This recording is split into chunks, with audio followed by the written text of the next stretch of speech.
దేవుని నామానికి మహిమ కలుగుగాక. వచ్చిన మీ అందరికీ మరొకసారి నా హృదయపూర్వక వందనాలు. ఎంతమంది సంతోషంగా ఉన్నారు ఈరోజు? ఇంకా సంతోషమేనా? నాకైతే చెప్పనసరినంత సంతోషం. నిజంగా దేవుని సన్నిధిలో ఉన్న సంతోషం చాలా వేరు.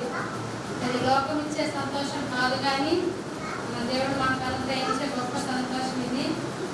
మరి నిజంగా ప్రకటించి ప్రార్థించి ఎంతగానో ఆశించిన రీతిగా దేవుడు మా ప్రార్థనలు ఆలకించి ఈరోజు ఒక్కరోజు కూడిక ఇంత మంచిగా జరిగించిన దేవుని బట్టి దేవునికి నేను ఎంతగానో స్తుతులు స్తోత్రాలు చెల్లిస్తున్నాను.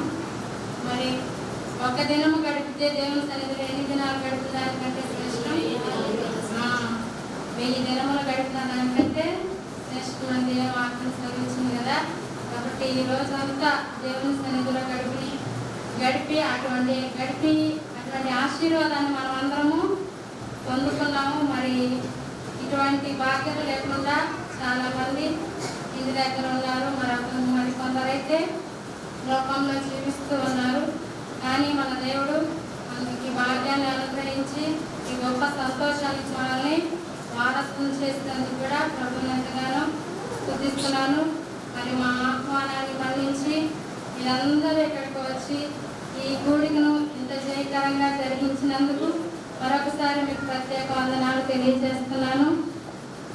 అలాగనే మరి పిలవంగానే కదలకుండా మన వద్దకు వచ్చి దాదాపు ఈరోజు 3 గంటల సేపు వాక్యం. మీకు అర్థమైందో లేదు, పొద్దున ఫస్ట్ సెషన్లో 1 గంటన్నర, రెండో సెషన్లో 1 గంటన్నర, 3 గంటలు దేవుని వాక్యాన్ని ఆలకించాము.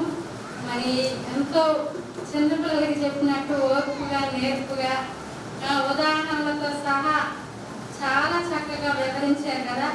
మరి ఇంకెంతమందికి అర్థమైందో నాకైతే తెలియదు, కానీ చాలా దేవుడు మంచిగా అర్థం వాడుకున్నారు. అందును బట్టి కూడా ఎంతగానో దేవుని స్తుతిస్తున్నాను. మరి అక్కడ కూడా నా ప్రత్యేక వందనాలు తెలియజేస్తున్నాను.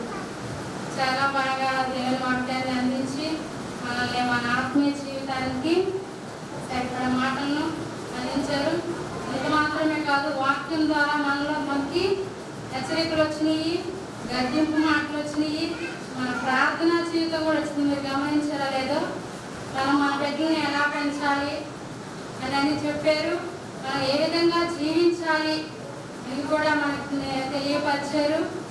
ఇంకా వాక్యంలో పాపాత్మురాలైన స్త్రీ గురించి మనం ఎప్పుడు ఆ స్త్రీలో స్టార్టింగ్ నుంచి ఎండింగ్ దాకా చదువుకుంటాం, కానీ ఇట్లాంటి పాయింట్లు ఎప్పుడు ఎవరి ద్వారా వెళ్ళలేదు కదా. ఆమె అలా చేసిందిలా, కానీ ఆమె చేసిన 5 విషయాల్ని ఒక్కొక్కటిగా వివరిస్తూ ఆ మాటల్లోనే మన జీవితానికి సరిపోయే విధంగా గద్దిస్తూ దేవుడు హెచ్చరిస్తూ మనల్ని ఎంతో చాలా స్పష్టంగా మనతో మాట్లాడారు. కాబట్టి నిజంగా ఆ వాక్యాన్ని మన హృదయాల్లో ఉంచుకొని మనం ఆ వాక్య ప్రకారంగా నడుచుకుందాం. చాలా అద్భుతంగా మాట్లాడే స్త్రీలమైన మనము రీతిగా జీవించాలి. ఇంకా మరి ముఖ్యంగా ఏంటంటే రక్షింపబడిన మనం ఇంకా చాలా జాగ్రత్తగా కూడా ఉండాలి. అదే తెలియజేస్తారు కదా, మనల్ని చూస్తున్న మన ప్రార్థన బట్టి ఎవరిని చెప్పుకోవాలి? మనం ఆరాధిస్తున్న దేవుని గురించి చెప్పుకోవాలి అని కూడా చెప్పారు కదా. అవును, మన జీవితం, మన సాక్ష్యం, మన ప్రవర్తన, మన నడవడిక అనేది ఆ రీతిగా ఉండాలి. మనం ఆరాధిస్తున్న దేవుని గురించి చెప్పుకునేటట్లుగా మన జీవితం ఉండాలని కూడా నేను తెలియజేస్తున్నాను. ఆ విధంగా మనమే జీవించాలి కుటుంబంలో. అలాగే ప్రతి ఒక్కరు కూడా కుటుంబ ప్రార్థన చేసుకొని స్త్రీలమైన మనము ఆ కుటుంబాన్ని కట్టుకునే వారిగా ఉండాలని ప్రభు పేట మీకు తెలియజేస్తున్నాను. మరి అందరికీ కూడా వచ్చినందుకు మీకు అందరికీ నా హృదయపూర్వక వందనాలు. చివరి ప్రార్థన చేసుకొని కూడుకుని ముగించుకుందాం. కళ్ళు మూసుకున్నట్లయితే ప్రార్థన.